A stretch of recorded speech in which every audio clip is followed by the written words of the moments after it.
Eu acho que a minha vida tem sido um passo atrás do outro e não foi uma coisa muito extraordinária. Eu acho que com 13 anos eu comecei a questionar a minha família católica, como viviam, de que maneira praticavam aquilo que pregavam, e durante muitos anos eu disse: eu sou ateia e não tenho religião nenhuma, mas a pergunta ficava: que história de Deus é essa? Onde está e como se manifesta? Fiz várias caminhadas, várias procuras e finalmente cheguei a me interessar por meditação. Comecei a fazer práticas meditativas e um dia eu fiquei sabendo que existia um grupo chamado Zen e que me interessava. Eu fui até lá praticar meditação com eles e falei: é aqui.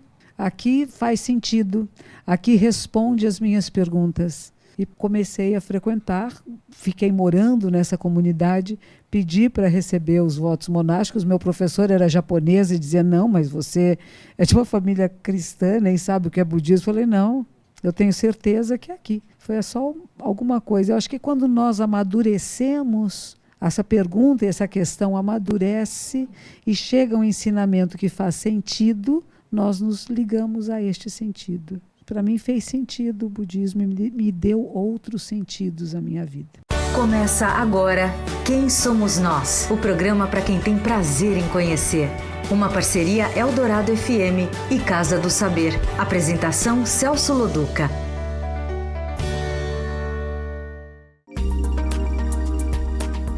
Boa noite, este é o Quem Somos Nós, um programa da parceria Rádio Eldorado e Casa do Saber. Toda segunda, às 9 da noite, a gente conversa com alguém que pode nos ajudar nessa busca por quem nós, humanos, somos. Nós já conversamos com pessoas do mercado, filósofos, estudiosos da mente, cientistas, aventureiros, e você pode ouvir todos eles no Território Eldorado, ou Casa do Saber, ou direto no quemsomosnós.com.br. Nesta série de agora, nós estamos conversando com pessoas que nos entendem sob o olhar e a prática da fé ou da ausência dela. Eu sou Celso Loduca e aqui comigo e com as pessoas que vieram nos assistir, a zen budista Monja Coen. Boa noite, Monja Coen. Boa noite. Quem é você? Essa é a pergunta principal. Eu sei. E muitas vezes tem sido respondida como não sei. Porque tudo que eu possa dizer sobre o que eu sou é aquilo que eu não sou. Difícil agora. Difícil. Mas tá bom, então quem não é você? Bom, eu não sou a parede, eu não sou o rádio, mas ele também sou eu. Eu não sou o céu, mas eu também sou o céu. Eu não sou a terra, mas eu também sou a terra. De certa forma, nós somos e estamos todos interligados a tudo que existe. E esta separação é alguma coisa que nós criamos interessante para podermos conversar. Eu sou uma monja zen budista, por exemplo. Eu sou você e você Nós somos o todo manifesto. E o todo se manifesta em inúmeras formas. Você não é uma parte do todo, nem eu uma parte do todo. Mas cada um de nós é o todo manifesto. Individualmente. Individual, e cada um de nós é único. E ao mesmo tempo, como espécie humana, somos semelhantes, mas não iguais. Do ponto de vista, então, budista, você acredita, vou tentar fazer que a gente é um mar, é isso? Ok. Todos nós somos um mar, cada um é uma gotinha de um mar, mais ou menos isso? Que todos nós somos mar, mas ao mesmo tempo cada um é uma gota, e esse mar é Deus ou não tem Deus? Como é que você vê isso? Ou Deus é feito por cada uma dessas gotinhas que estão aí, que a gente chama de Deus? Como que você coloca isso? O budismo não fala de Deus, não tem conceito de Deus. Quando perguntavam a Shakyamuni Buda qual a causa primeira, ele silenciava. É interessante porque é um pouco diferente das outras tradições espirituais. Algumas pessoas chegam até a dizer: então o budismo não é uma religião, uma filosofia. Não, ela, além de ser uma filosofia, é uma religião de milhões de adeptos. E há pessoas que têm uma relação com o budismo de profunda fé, na Ásia principalmente. A relação que tem com o budismo é muito semelhante ao que muitos cristãos têm com Cristo. É que se a gente pensar religião como religar a alguma coisa, você acha que o budismo é religião, a tua opinião? Ou é uma prática, um jeito de olhar a vida? Não, porque é uma religião. Religar é religar a algo, tá certo? Tem que ligar de novo. A essência esse do tal ser. de Deus. Não precisa ser Deus. Por que Deus? Não sei, Você pode religar-se com a essência de si mesmo, com quem você é, com o que é. Então, Nirvana, que seria o paraíso, entre aspas, do budista, é eu estar religado a mim. Seria isso? Nirvana é um estado de compreensão clara da realidade. Nós estamos falando de sabedoria, de compreensão de si e da vida. Não estamos falando de criar nomes em cima daquilo que é. Como é que entramos em contato com a realidade assim como ela é? E a realidade, ela é inominável, na verdade. Nós usamos as palavras, mas elas simbolizam alguma coisa que é mais do que a palavra. Por isso, quando você me pergunta quem é você, e que eu digo não sei, porque o que eu posso dizer para você? Eu sou mulher. Não, isso não quer dizer quem sou eu. Eu tenho 66 anos, isso não sou apenas isto. Eu não sou apenas uma monja, eu sou mãe, não apenas isso, sou avó, não apenas isto. Vou me tornar bisavó, não apenas isto. Estudei algumas coisas, mas não é só isto. Vou dizer, eu sou esse corpo, sim. Eu sou Também. o corpo sou eu, mas não é só o corpo. O corpo tem percepções, sensações, conexões neurais, consciência. Temos vários níveis de consciência e nenhum deles é fixo ou permanente. Então nós vemos que tudo é num estado constante de impermanência de vir a ser. E na hora que eu falo alguma coisa, ela termina ali, porque começa um outro instante. O que eu era antes de encontrar você já não é mais, porque ao encontrar você eu já me modifiquei. Vamos voltar um pouquinho lá para trás, quer entender primeiro um pouco do budismo, a gente está um pouco lá na frente. Vamos voltar para Shakyamuni Buda. Isso, ele é o número 1, é o tal do Buda que a gente conhece, que as pessoas conhecem e falam e tal. Então vamos contar a história. Siddhartha Gautama é esse nobre, esse menino, príncipe, que é criado com todas as proteções, vamos dizer, que a sua posição social dava naquela época, como se andasse com um carro blindado, etc. Ele era protegido pela sua família e pelo grupo social no qual ele estava inserido. E ele sai desse grupo social não como o menino rico, mas ele sai como uma pessoa andando a pé na rua, por exemplo, e ele vai encontrar velhice, doença e morte que vão comovê-lo. Claro que existia velhice, doença e morte dentro do seu castelo, mas eles tinham serviço de saúde, eram bem atendidos, e não como as pessoas de rua. E ele vai entrar em contato e vai começar a refletir sobre a sua existência. Não que eu quero acabar com isto, mas há sentido na vida? Nós não vamos todos envelhecer, não podemos todos, se não morrermos jovem, não vamos todos poder ficar doentes, e as doenças são comuns à nossa espécie, e não vamos todos morrer? Então, para que vivemos? E as festanças que ele tinha todas as noites acabam perdendo um pouco o significado. E ele sai à procura do significado da vida. Não que ele não queira ter velhice, doença e morte, não é isso. Até porque não dá, né? Não. Isso é para evitar. Há significado nessa existência. Uma Índia cheia de deidades, eles se questionam o que são as deidades. Elas existem? São criações humanas? O que é todo este universo cultural no qual estou inserido? Para que serve? E ele sai porque a questão é muito grande.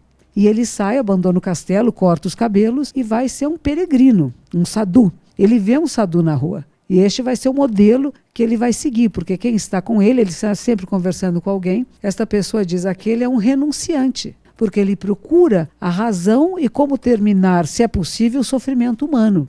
E ele vai se tornar um yogi. Ele vai ficar num grupo de yoga por alguns anos. Com esses sadhus, não é isso? Com esses sadhus. Que na verdade são monges renunciantes São de renunciantes tudo, que vivem na pobreza, etc. De outro grupo. Num extremo ali. Um extremo, ele vai ficar yoga. O yoga naquela época era mais filosófico, né?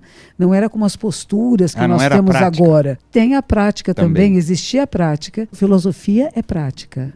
Isso é importante agora, hein? Não era prática física. Não era só a prática física de exercícios de asanas, mas era a prática de postura, de uma postura que é física, mental, social. Mas que tinha uma intenção específica. Tinha uma intenção. Então ele fica com esse grupo, o professor, o líder do grupo, o convida até a ser o seu sucessor, mas diz assim, alguma coisa que eu pressinto que você não está completo aqui. Ele diz a verdade e vai fazer práticas ascéticas, práticas mais rigorosas. Aí sim, é a segunda fase. Ele vai entrar em grandes ascetismos, de comer um pinhão por dia, ficar muito magro. O extremo de onde ele saiu. Exatamente, o extremo oposto. E um determinado dia ele se percebe mais fraco e não mais sábio. E aí ele se banha, ele recebe a comida que uma pastora oferece, que é o arroz doce, e vai entrar em meditação.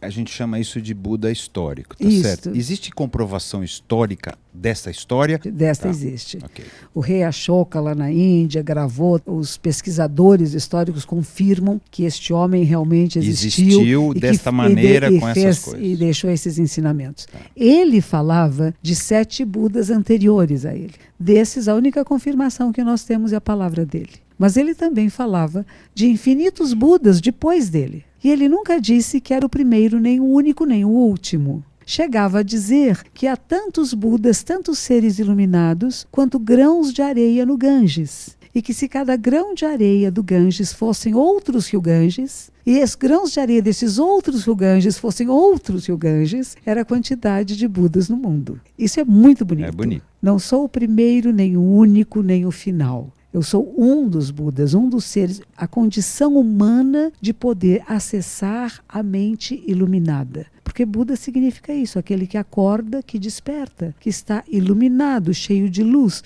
cheio de clareza, de consciência, de conhecimento da realidade. Está na realidade, é a realidade, não o que eu penso sobre ela ou o que eu gostaria que fosse. E porque pode ver com clareza, e porque se percebe interconectado a tudo e a todos, age através da sabedoria e da compaixão, que são os 2 alicerces de um ser iluminado. Então tem a sabedoria, a clareza de ver e a bondade de cuidar.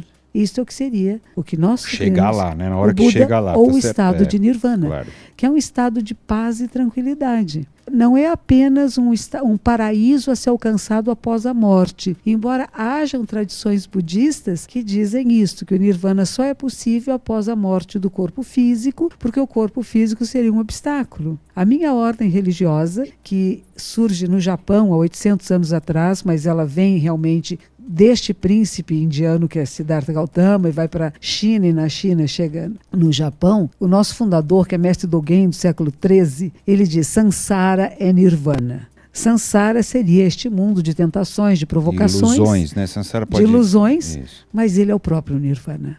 Então Ao não mesmo preciso tempo, morrer a tradição para... budista não diz que o nosso mundo é o sofrimento e é esse sofrimento que nós devemos evitar ou sublimar, seja qual é a palavra que a gente vai usar. Quer dizer, isto aqui na tradição budista, talvez não na sua especificamente, mas assim, isto aqui que a gente vive é o problema.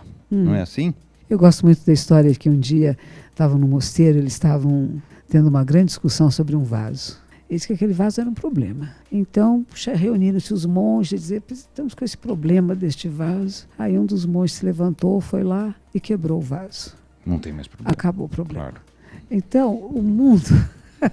Então vamos quebrar tudo, é isso? Vamos quebrar o mundo, né? Quebrar o nosso conceito, as ideias e os conceitos que temos sobre a realidade. Essas nós temos que sair delas, porque são ideias e conceitos e não são o real. E por que é que a gente tem ideias e conceitos não reais? Pois é, aí tem várias... Não é uma armadilha, mas por quê? Nós existimos, por que nós se iludimos? Por que nós nos iludimos tanto? Por que nos iludimos? Não, maravilha, é isso. Se a ideia é que a gente não nos iluda mais, por que a gente faz isso? Nós temos uma expressão, eu gosto muito dela, que em vez de falar ilusão, falar de delusão. A ilusão é uma coisa que dá aparência de, e a delusão é quando eu acredito na aparência de. Temos a ilusão de sermos separados do resto da natureza, nós seres humanos, mas nós somos a natureza e a vida da Terra. Então a delusão é: eu acredito que eu, ser humano, por exemplo, estou separado das plantas, das águas, do mar, que até pouco tempo pensávamos.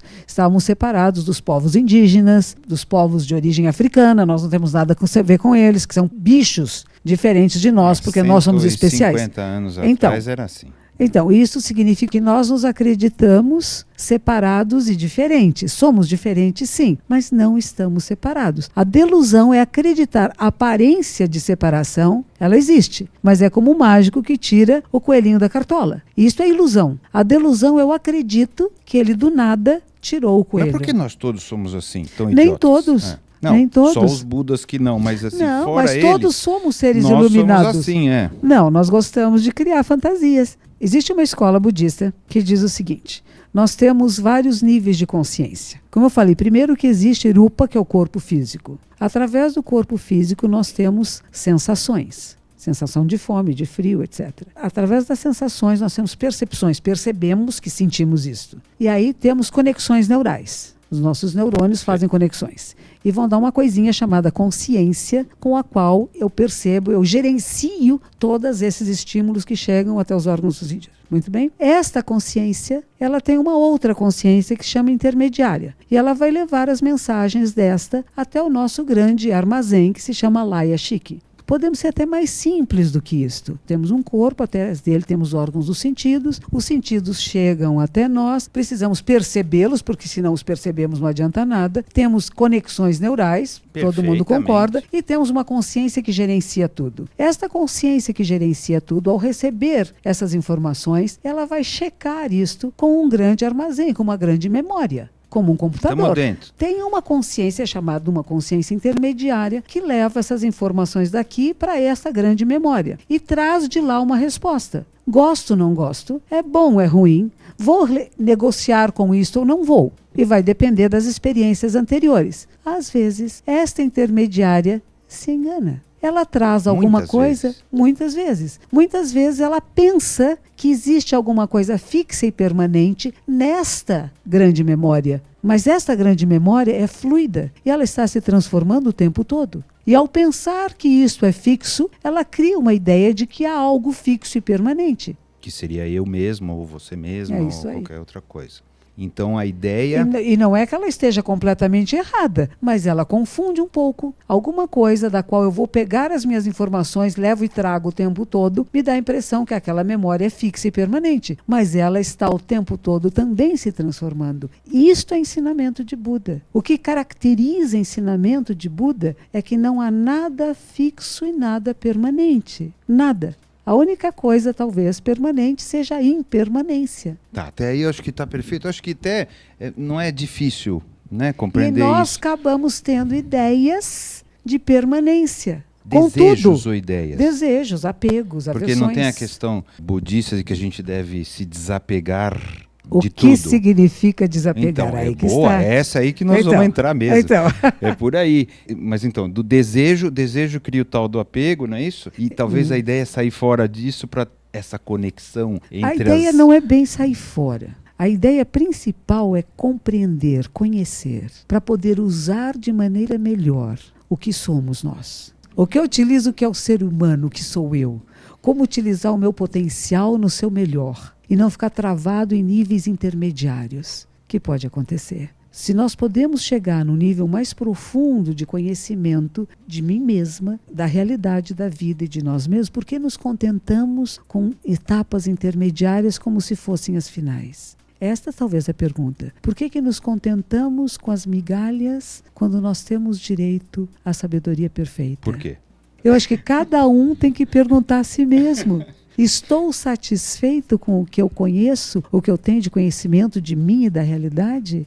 Parei por aqui? Eu tenho certeza que todo mundo que está aqui, todo mundo que está ouvindo o programa, não. Tá certo? Senão não estava nem ouvindo o programa, nem estava aqui. Mas existem muitas pessoas que param de questionar-se, porque o questionar incomoda. O Zen Budismo não é uma religião que traga comodidade. Não estamos aqui para ter apenas bem-estar. Nós temos uma condição como seres humanos muito especial e deve ser utilizada, que é a capacidade de questionar, de filosofar e de procurar um caminho. Por que nós temos e o cachorro não tem?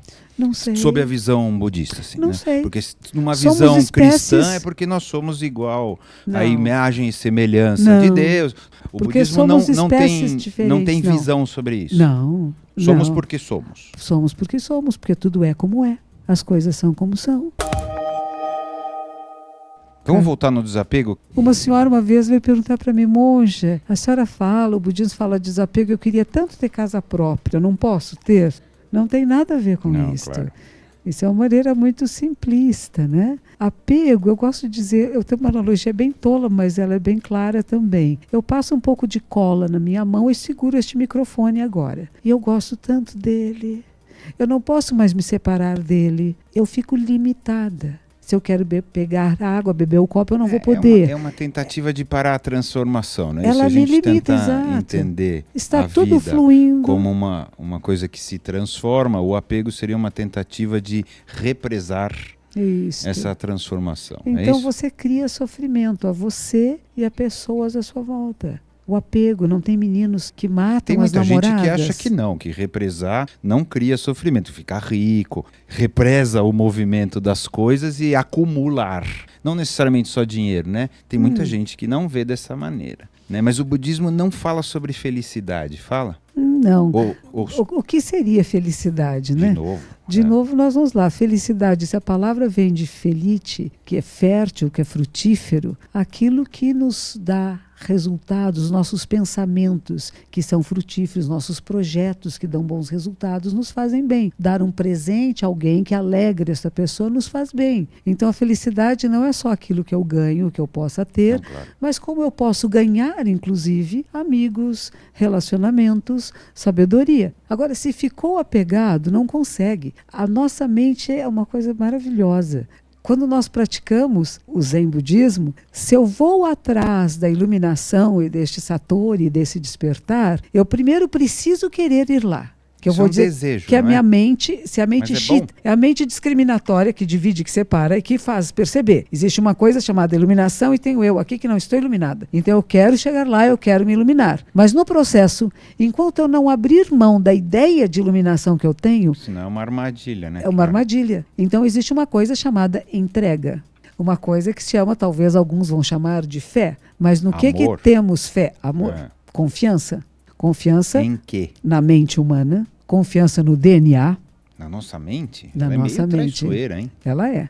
Mais temida do que cobras venenosas e assaltantes vingadores. E daí a gente tem que ter confiança nisso. Temos que conhecê-la. Nas cobras venenosas? Não, nós temos que conhecer a mente. O Zen budismo significa conhecer a mente. Estudar o caminho de Buda é estudar a si mesmo. Mas estudar a si mesmo é esquecer-se de si mesmo. E esquecer-se de si mesmo é ser iluminado por tudo que existe. Nenhum traço de iluminação permanece. E essa iluminação é colocada à disposição de todos os seres. Quantos seres iluminados existem que não se dizem iluminados? Perguntavam a Buda, o ser iluminado sabe que é iluminado? Ele se considera iluminado? Boa pergunta. E ele disse não. Porque se ele se achar iluminado, ele não é iluminado. Não é porque acabou de se separar. Eu iluminado e os outros não são. Mas o Buda se achava iluminado, não é? Não. A ponto de pregar. A última, não. Não é? Não. A última tentação que ele tem quando ele está no seu processo meditativo é exatamente que é chamado diabo, no sentido daquilo que divide, que separa, que é dual, que chega e ele diz, agora você é o iluminado, agora você é mais que os outros. Ele disse, não, a terra é minha testemunha. A terra, humus, humildade. E aí ele vê a estrela da manhã e a frase dele de iluminação é: eu, a grande terra e todos os seres, juntos, simultaneamente nos tornamos o caminho. Não estou separado, não sou especial. Isto é ensinamento de Buda, isto é Buda. Quando começa a se achar eu especial, eu iluminado, acabou de sair do campo da própria sabedoria. A partir do momento que ele prega, ele não se coloca, porque senão ele tinha só que ser. A partir do momento que ele prega, ele não se coloca numa posição de mostrar o caminho, e na hora que você se coloca nessa posição, você não está se colocando numa posição diferente dos outros? Quando ele teve essa iluminação, ele pensou assim, é impossível, é tão simples, eu não vou possível ensinar isso a ninguém. E ele voltou caminhando, ele estava numa cidade um pouco distante de onde ele havia vindo, que era Saranasi. Então ele volta para lá, para Saranasi, e os antigos companheiros dele se reúnem e dizem, puxa, você está diferente, você caminha diferente, o que foi que você entendeu? Ele diz assim, olha, o que eu entendi é o seguinte, existem 4 nobres verdades. Dukkha, que é problemas, dificuldades, sofrimentos, existem.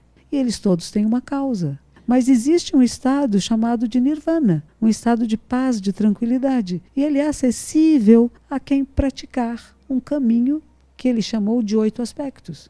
Esta prática nos faz entrar... Olha que interessante, o que a neurociência fala?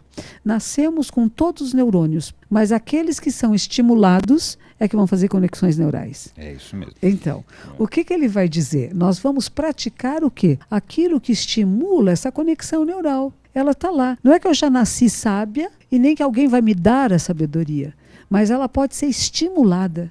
E eu acho que uma coisa que você faz com esse programa é isto. Como que eu estimulo conexões neurais em mim pra ver se eu e fico quem inteligente. possa, em qualquer um de nós.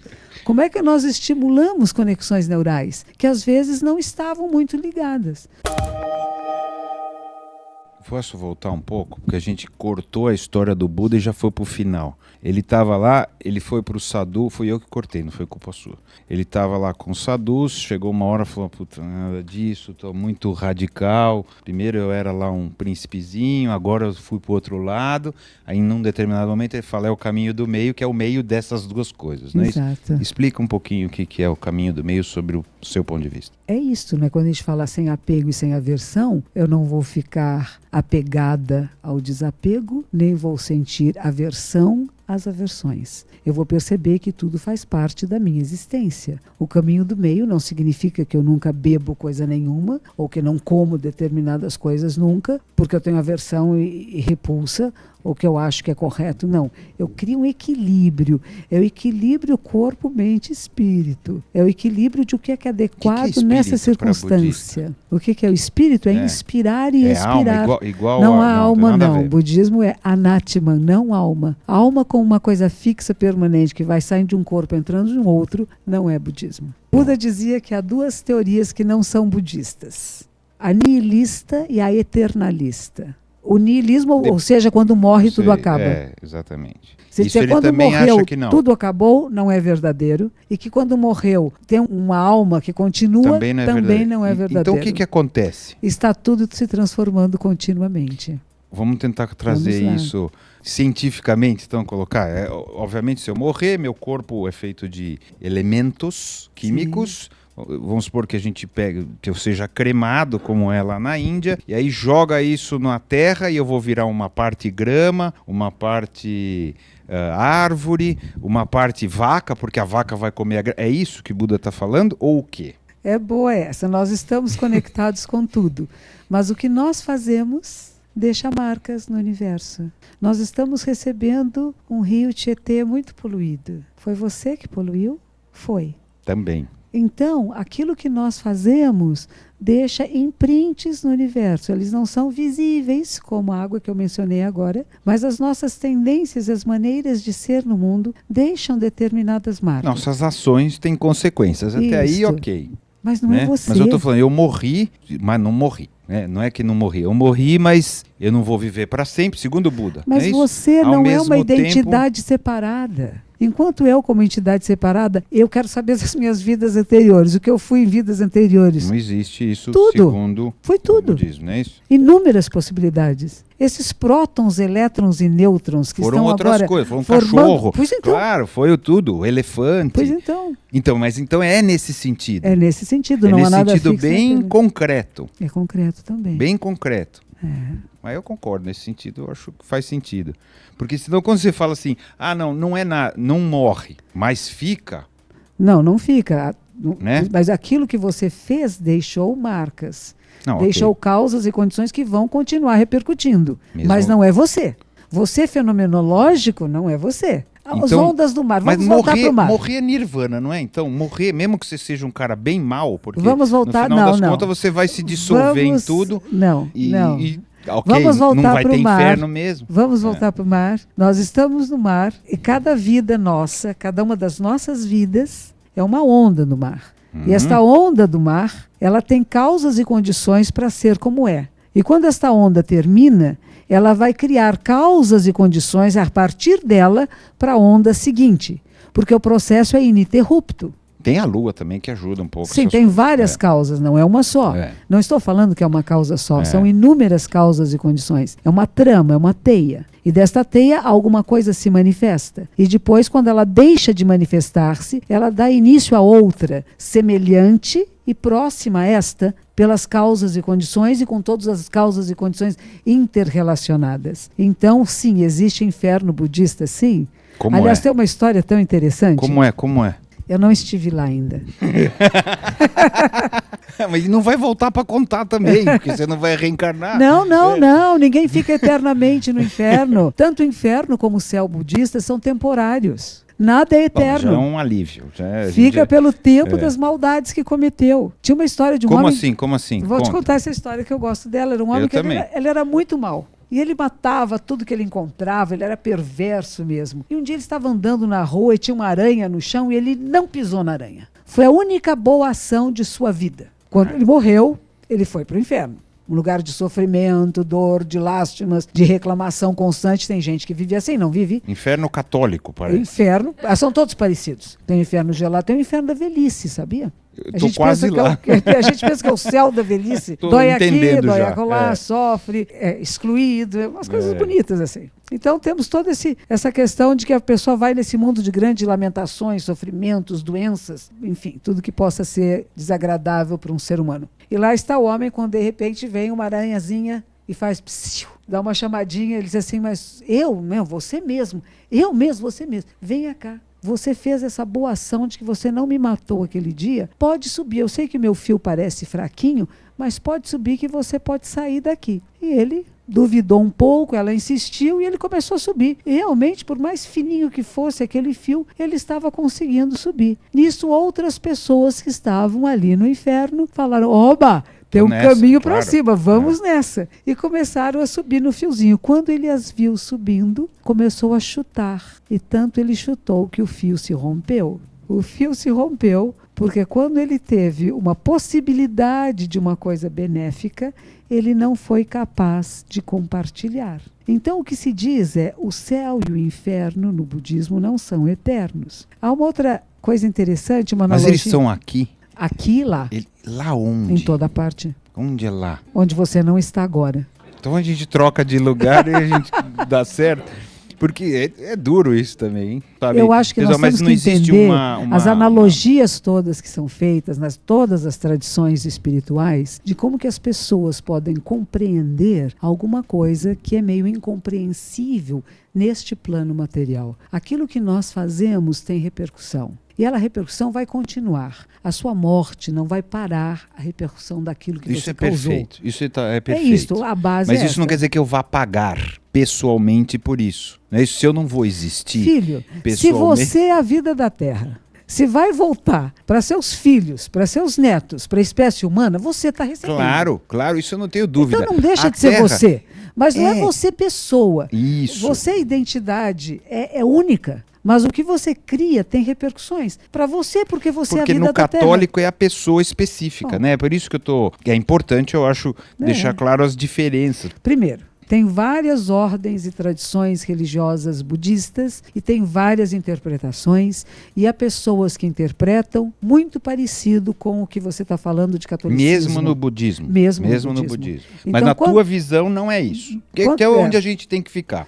Não é para ser acadêmico. Então, não, mas é bem interessante, isso é importante dizer, que eu estou transmitindo uma forma de pensamento de uma linhagem budista com a qual eu encontrei afinidade, que é do meu mestre. E que ele faz parte de uma escola chamada Soto Zen Budista, Sotoshu, que tem a sua sede no Japão. Então eu represento isso, é um pensamento que se tornou o meu, que eu concordo plenamente e por isso eu transmito. Você é dessa ordem. Agora, há outras ordens budistas que acham que é específico. Que é específico. Quando a gente está falando lá do budismo tibetano... O budismo tibetano tem a questão acha que o Dalai Lama reencarna, não é isso? Isso. E que vai deixar sinais... A mesma pessoa, não é isso? Que seria o mesmo espírito, o mesmo ser. Que não é ao contrário de tudo isso que a gente está falando. E que vai dar continuidade numa outra vida. E ao contrário do que Buda falou também, não é isso? Pois é. Buda não falou bem isso, não. Né? Isso é mais hinduísmo. Hinduísmo, exatamente. É do hinduísmo, a ideia da reencarnação do hinduísmo. Isso, e que no hinduísmo você vai evoluindo, né? Da grama pro ser humano, não é isso?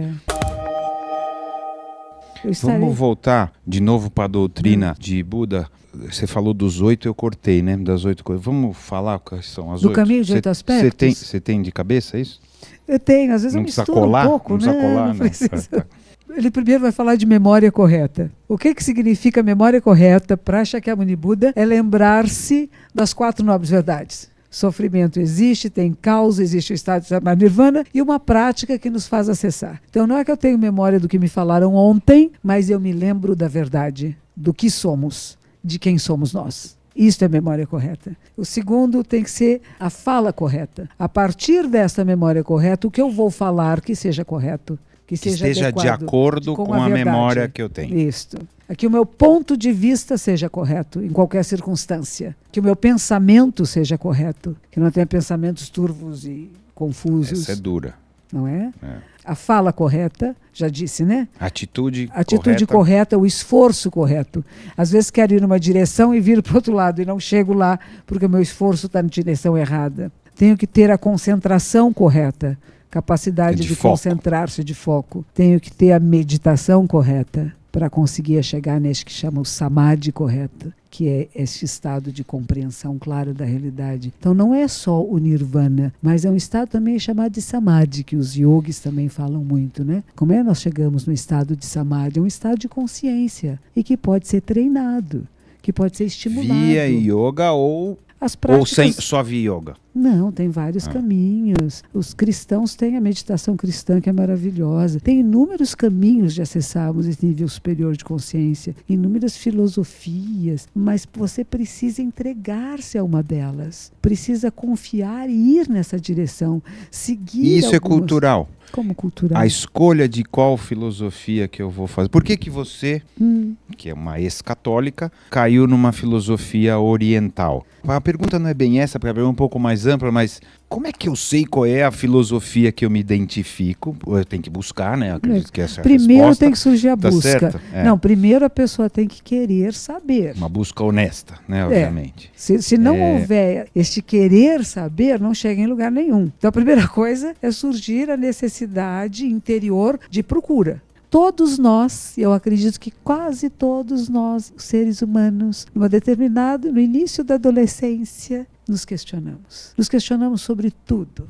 Sobre os pais, os valores, a escola, os professores, o que estão nos ensinando. E muitas pessoas nos fizeram silenciar essa pergunta. E muitos se contentaram em colocar uma pedra em cima. Alguns não.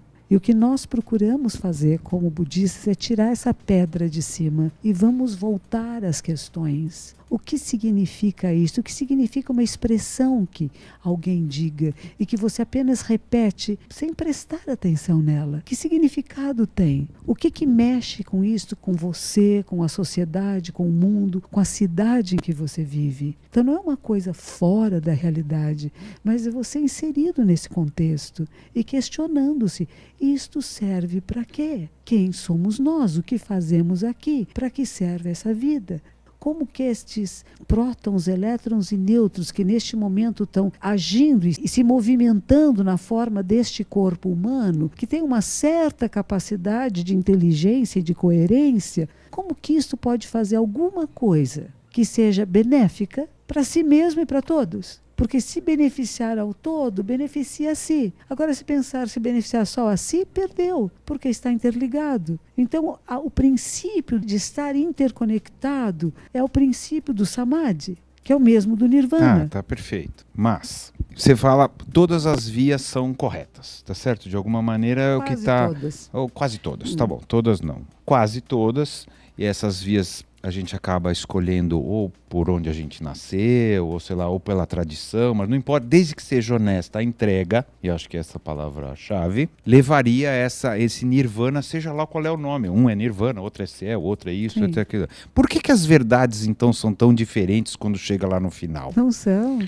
Porque você chega pro... Não. São meios a verdade final para o católico é uma coisa, a verdade final para o budista é outra. Pelo menos o católico fala, não, você vai chegar lá, é Deus e não sei o quê, e Deus faz isso. Não, aí o budista... Não, se você procurar nos grandes místicos cristãos, a linguagem é muito próxima. Se você procurar nos grandes místicos de todas as tradições espirituais, estamos falando a mesma coisa. Temos linguagens culturais diferentes. Não, sem dúvida. Mas não estamos falando que a verdade... Se pegar a Bíblia é diferente a verdade do não que é o Buda falou, que é diferente do que os muçulmanos tem muitas coisas colocam. em comum e tem muitas diferenças culturais. Uma vez um homem chegou a Buda e disse assim, eu vim aqui discutir com o senhor a verdade. Ele disse, que bom, porque não haverá discussão. Porque se vamos falar a verdade, não há o que discutir. Não há o que discutir. As pessoas vêm discutindo há muito tempo, porque cada um, e não sou eu. Porque são níveis superficiais. Tem até guerra por causa disso. Não, na guerra não é por causa disso. Não, é claro que não. A justificativa é essa, mas assim, as pessoas discutem sobre isso. E acho que essa é uma pergunta honesta de todo mundo, é assim, bom, ok, se tem uma única verdade, que no final todo mundo diz que tem uma única verdade, por que é tão difícil chegar nele? Vamos sentar e vamos resolver esse negócio, tá certo? É uma única verdade, por que é tão difícil chegar nessa única verdade? Eu acho que não é difícil. Não, tem sido, não é isso? Não, tudo que existe, tudo que é a manifestação da verdade. Agora, cada um vai criar uns caminhos diferentes de manifestá-la. É verdade que alguém agora está roubando. É verdade que tem alguém cometendo um crime. É verdade que tem uma criança nascendo. É verdade o que está existindo neste momento. É verdade que há pessoas que não despertaram o seu olhar. É verdade que há pessoas que vivem de uma maneira egóica. É verdade. Tudo isso que está falando é verdade. E tudo isso é verdade. É verdade. Mas, por exemplo...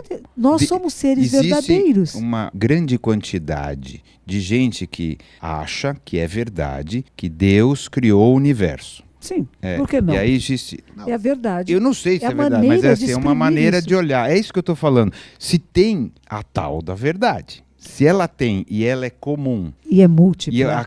Múltiplos olhares. Cada olhar vê de uma forma. Que beleza que é isto. Por que nós queremos que todos vejam do mesmo jeito? Não estou querendo. E que falem da mesma linguagem.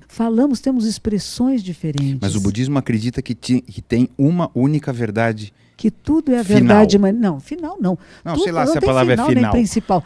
Tudo é a verdade manifesta. Ela está manifesta em tudo, em todos, o tempo todo. Há alguns que percebem isto, outros não percebem. A diferença é só uma questão de percepção e consciência. Por isso eu falei da importância. É sempre nível de consciência. Nível de consciência. A diferença entre as pessoas são as que vêm... As que têm níveis de consciência diferentes de percepção. E não tem nada a ver com aprendizado, com faculdade, com escola, claro, de valor financeiro, nada disso. Claro. Nível de consciência do universo e das coisas como elas funcionam. Tem pessoas que são de uma bondade tão grande, com sabedoria. São pessoas muito simples, que nós nem vamos saber seus nomes, não aparecem em revistas, nunca vai saber em lugar da existência nenhum. Dela, e claro. Vivem fazendo bem e cuidando de quem está à sua volta, cuidando da natureza, com uma simplicidade, com uma naturalidade. São seres despertos, iluminados. Vamos falar sobre isso, que é uma coisa interessante. Existe pelo menos uma visão, pode ser certa ou não, dessa coisa do monge budista ser um cara que tem que ficar isolado, né? Que tem que ficar lá no, sei lá onde, numa caverna ou em algum lugar até atingir a iluminação para depois poder sair para o mundo. É isso mesmo? Tem grupos que assim pensam, né? Na nossa ordem, na Soto-Zen, que é a ordem que eu pertenço, nós fazemos retiros. E nossos retiros mais longos são de uma semana. Então, quando nós nos retiramos para esta caverna, que não é bem uma caverna... Deve ser melhorzinha. É mais bonitinha, climatizada. Quando nós vamos para as nossas cavernas, os nossos retiros, eles são comunitários, não são isolados. E o máximo que a gente fica é uma semana. O budismo tibetano, como você falou, existe isso da pessoa ficar num buraco, ficar enterrada, 3 anos, 3 meses, etc. Eu não conheço ninguém que tenha passado por isso pessoalmente. Existem retiros tibetanos também de 3 anos, mas são feitos em lugares em que as pessoas ficam, têm alimentos, são cuidadas, estudam, então, praticam. O pressuposto disso, por exemplo, do sofrimento físico, não sei se a palavra é sofrimento, mas impingir ao físico alguma coisa muito forte para se atingir uma... Tirar um pouquinho da área de conforto. Um pouquinho não, um pocão.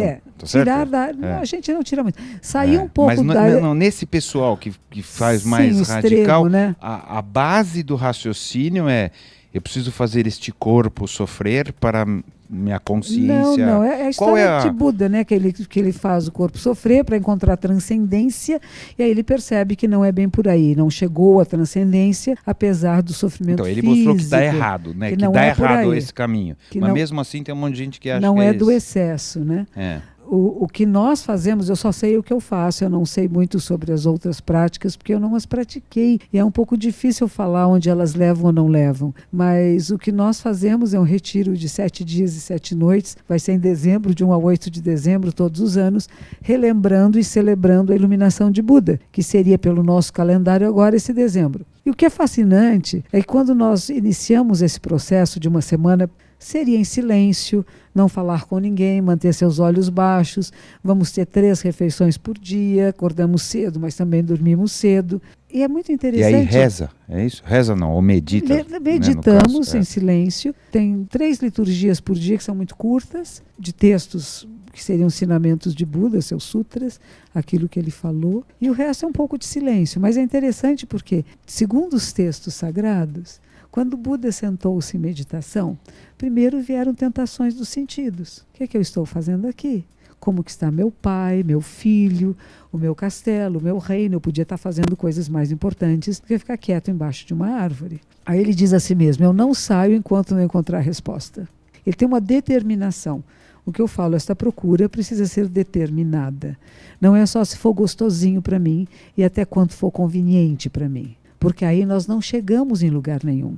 Eu não vou chegar até a esquina se eu sair daqui e falar, começou a chover, vou voltar. Eu não chego lá. Mas se eu quiser realmente precisar chegar, eu tomo a chuva. Então não é que eu tenha que ferir o meu corpo e quebrar o meu corpo, mas talvez eu tenha que quebrar o mimo que eu tenho tido comigo. Quando nós nos sentamos em zazen muitas horas seguidas, há um certo desconforto físico, como haveria para quem não andasse a cavalo há muito tempo e fosse cavalgar. Então, o primeiro dia que você andou a cavalo, seja meia hora, fica exausto no dia seguinte. Aí você não anda a cavalo no dia seguinte, só vai dando 1 ano. A sua própria reação vai ser que é horrível que andar a cavalo. Mas se no dia seguinte você andar de novo, e de novo, o seu corpo se adapta. E a mesma coisa o processo meditativo.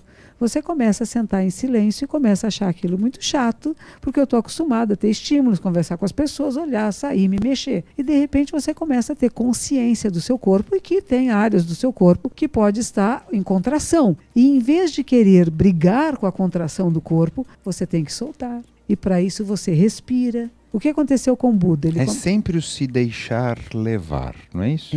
Tem que ter um propósito. Sempre é o assunto. E a entrega. É o mesmo assunto, sempre. Sempre. E daí... Mas a gente também faz provocações de estímulos neurais, porque a pessoa pode passar uma semana sentada em meditação só pensando assim, minha filha falou aquilo para mim, foi tão ruim, meu marido é chato, puxa, o que será que eu vou fazer semana que vem? Ontem eu não paguei aquela conta. Não é isso, meditar Mas não é isso. Mas teoricamente isso tem que... Você não pode lutar contra isso, ou eu estou errado? Não. Você tem que deixar vir as bobagens também. Isso, observa. Que é 90% do que a gente pensa é bobagem. Então, observa que isso existe. E aí onde tem uma você outra está? pessoa, então, olhando você meditando. É você dentro com de você mesmo. Você fica olhando e fala, você está pensando isso está pensando aí, aquilo. É por aí. Mas essa outra pessoa também tem que ficar quieta uma hora. Também fica. E isso é o que nós vamos chamar de iluminação. E isso é nirvana, isso é samadhi. Quando até essa observadora interna se aquieta. 1 em 1 bilhão de pessoas que chegam nisso aí? Não, é bem comum. É? Uf. Todo dia você fica assim? Todo dia eu fico assim. É interessante isso, né? Porque a sensação é de que é um negócio muito difícil, que foi um caminho difícil do Buda para chegar nessa. Então, por isso certo? que nós fazemos os retiros de 8 dias, porque a gente garante, se você se entregar a uma prática de 8 dias, você chega lá. Foram 8 Agora, dias como que ele ficou embaixo da árvore lá? Foi. Então, não primeiro, é pouquinho, 8 dias, para ficar tão bom assim. O budismo tibetano diz que é 49 dias, outros dizem que foram 6 é anos. Pouquinho. Uma vida, uns 50 anos, não é isso? Cada um de nós... 100 anos, não, cada um de nós tem condições diferentes, nós não somos iguais. Nós somos semelhantes, mas não iguais. Eu vou precisar de mais dias, eu acho. Você vai? Tá bom. A gente deixa, você fica um mês. Porque 8 dias já estou iluminado, não vai ser duro. É porque a ideia de iluminação que você tem é muito diferente da realidade. Como é a realidade? É o que é. Mas é dura essa conversa, desse jeito eu não consigo. Parece que você me sacaneia. Mas vamos lá. Vamos lá, aí você fica lá no retiro os 8 dias. Então, o que eu digo é muito semelhante com o que aconteceu com o próprio Shakyamuni Buda nessa semana de meditação. Primeiro vem os pensamentos e as preocupações da nossa vida diária. As coisas que eu estava fazendo, com quem eu estava me relacionando, e eu me comprometi a ficar essa semana, eu fico. Então, isto deixa de ser o pensamento principal. Ele vai se aquietando, porque eu não vou resolver isso agora, e eu vou ficar aqui. Quantas horas você fica sentada por dia? 16. Sentado. Não vai no banheiro? Não vai, claro. Ah, bom. São Já melhorou. São períodos de 40 minutos. 40 minutos, levanta, faz alguma andando. coisa, volta. Geralmente a gente caminha dentro da sala, Pensando. em meditação, em silêncio. Se precisa ir ao banheiro, beber água, sai nesses momentos. A gente come em meditação, em silêncio também, agradecendo e percebendo que cada alimento é toda a vida da terra e do cosmos. Vegetariano. Geralmente em retiro são, porque é uma digestão mais fácil. Não por causa da história dos animais, do blá, blá, blá. O budismo japonês não tem essa preocupação de achar que você está matando o animal e que o animal é superior ao vegetal. Para nós, todos têm o mesmo valor. Então vamos matar todo mundo. Então comemos, vivemos de outras formas de vida. Então quando cortamos uma cabeça de alface, coitadinha, só porque não ouvimos o seu... de peixe. Não ouvimos o seu grito, ela não é menos importante no processo da vida do que as outras formas. Então vão ser escolhas pessoais, o que é conveniente para cada um. Há grupos budistas, veja bem, que são vegetarianos e que não comem carne de jeito nenhum e que dizem que matar o bichinho seria cometer a quebra de um preceito, que é o primeiro preceito que diz não matar. Meu professor e a linhagem ao que eu pertenço, quando eu comecei a ficar muito vegetariana lá no Japão, me chamou e disse assim: você sabe por que existem as guerras? Porque as pessoas fazem paredes, muros, e dizem o que está aqui dentro é bom e o que está lá fora não presta. E eu vou lutar, matar e morrer por isto. Então, abra a mão das suas ideias e coma o que lhe é dado. Shakyamuni Buda comia aquilo que lhe era dado. Ele comia carne? Mas ele era uma tradição hinduísta que é vegetariano, não é isso? Os hindus nem todos são vegetarianos. Não, mas a tradição eles não comem era, né? o boi, porque o gado ele é o veículo de Krishna. Então não pode ser comido. Mas ele comia aquilo que lhe era dado, porque ele pedia esmolas. Monges eram mendicantes. Saia na rua com a tigelinha, o que pusesse frango, porco, tudo comia? Comprovadamente isso? Sim. É mesmo? Dizem que quando ele morreu, o que seria que ele teria comido? Porque ele já estava muito doente. E talvez por isso ter ficado doente, porque comia tudo que lhe davam. Ele dizia que se ele não comesse, as pessoas ficavam ofendidas, que ele não aceitou a sua oferta. E para não ferir as pessoas, ele comeria de tudo. Ele morreu com 80 anos, com problemas gastrointestinais. A sua última refeição teria sido provavelmente carne de porco, mas ele já estava doente. Tanto que ele manda um mensageiro dizer ao senhor que o convidara: não foi a comida que me fez mal, eu que estava doente. Para o cara não se sentir culpado. Não se sentir culpado e morreu. Mas ele realmente estava doente há 3 meses. E ele sabia já 3 meses antes que ele estava no fim. Porque acho que cada um de nós pode saber se mantermos um certo nível de consciência e conexão com o nosso corpo. Agora, se criamos uma fantasia sobre a nossa realidade e queremos uma coisa diferente do que é, isso não significa que não se vá tomar remédios, não vá se cuidar nem nada, claro. Mas nós vamos saber quando o fim estiver chegando próximo. Eu espero que eu não saiba. Por quê? Eu já chegou aí pronto. Saber com antecedência, o que eu vou fazer com esses 3 meses antes? Que delícia. Vai apreciando cada instante. O que nos falta, talvez, na vida é nos lembrarmos que ela é terminal e que pode acabar em qualquer momento. E aí vamos apreciar mais cada instante. Eu concordo com tudo, só não quero saber antes. Vamos apreciar cada momento. Eu sei que vai acabar, mas eu prefiro não saber. Bom, infelizmente eu não consigo passar todo o tempo que eu gostaria de passar com você. Eu vou encerrar com uma pergunta que eu faço sempre. Quem somos nós? Nós quem? Nós todos. Todos quem? Os seres humanos? Pode ser os humanos, mas do teu ponto de vista, humanos não existem separados de nada. Então, pode ser o seu nós que é tudo. Então, você já disse. Tá me sacaneando. Mas tá bom, eu aceito. Então, eu sei quem somos nós, segundo os budistas. Tudo. Certo? Tá bom. Tá bom, muito obrigado. Obrigado por tudo, pelo bom humor também e pela tua generosidade.